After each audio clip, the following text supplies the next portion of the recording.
Hello, I'm Manny Vannon, Professor of Clinical Medicine at Ohio State University and Director of Cardiovascular Imaging. With me today is Dr. Shahabuddin Rahimutullah, who is Distinguished Professor at University of Southern California, Griffith Professor of Cardiology, and Professor of Medicine. And we are going to be talking about myocardial viability. Dr. Rahimutullah, can you help us understand if there is a relevance to the assessment of myocardial viability in clinical practice in 2007? Yes, Manny, it is very important. And the reason for that is very simple. All the available data shows that viable myocardium, which is dysfunctional, can be reversed with revascularization. There is little data on current medical therapy. So if there is myocardial viability, you revascularize it, you get very good patient outcomes. If there is no viability, you revascularize, then there is no difference between revascularization and medical therapy. In other words, one is essentially revascularizing leather if it is not viable myocardium. So it's very relevant. Well said. Do you think in that context there is a continuing or expanding role of the non-invasive imager in the assessment of myocardial viability? The role of the imager is 100%. In other words, the only methods, albeit not perfect, which are available to us for diagnosing viable myocardium are non-invasive techniques.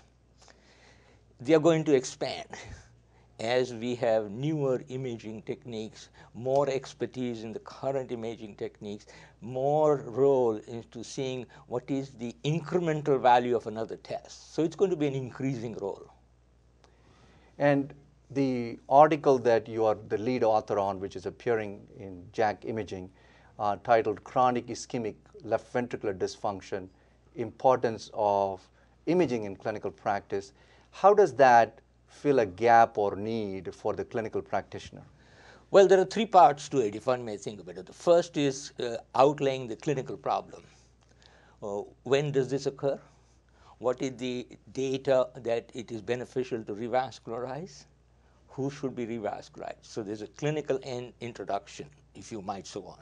The second part is all the imaging techniques, with a review succinct of the techniques that are available, and importantly, techniques which have been studied with a large number of patients from many different centers. So it is not every small little study that is there. So it will going to help the imagers, it's going to help the clinician focus down on the tests that need to be done. The third part of it, which I think is going to be fairly unique, in fact is going to be unique, and that is a set of algorithms providing guidelines as to how one can proceed and the manner in which each individual test can be done. In brief, you will always start off with echocardiography.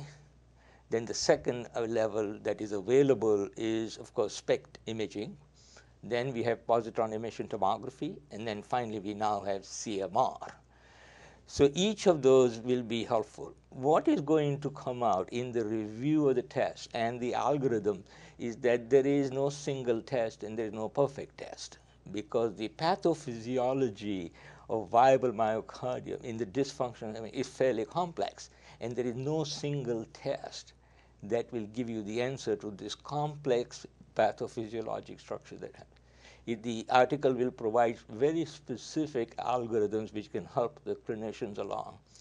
And also another unique feature is going to be that there is going to be a separate algorithm for somebody who is not at a big medical center and who may have a limited number of tests available to them, either in terms of limitations of finance, the patients don't have insurance, or in fact limited resources of the actual tests being available to them. And finally, one of the algorithms is going to attempt to provide some guidelines between, somewhat based on what you see with the diagnosis of endocarditis. 2 major and 1 minor will tell you that it is not going to recover, or 2 minor and 1 major.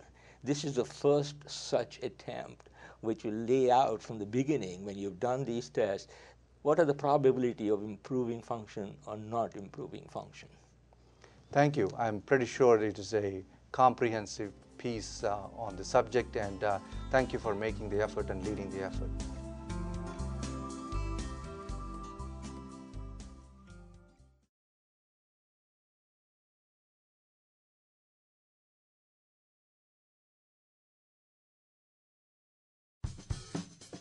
Have a question or comment about a CVN story? Send us an email at cvnfeedback@acc.org.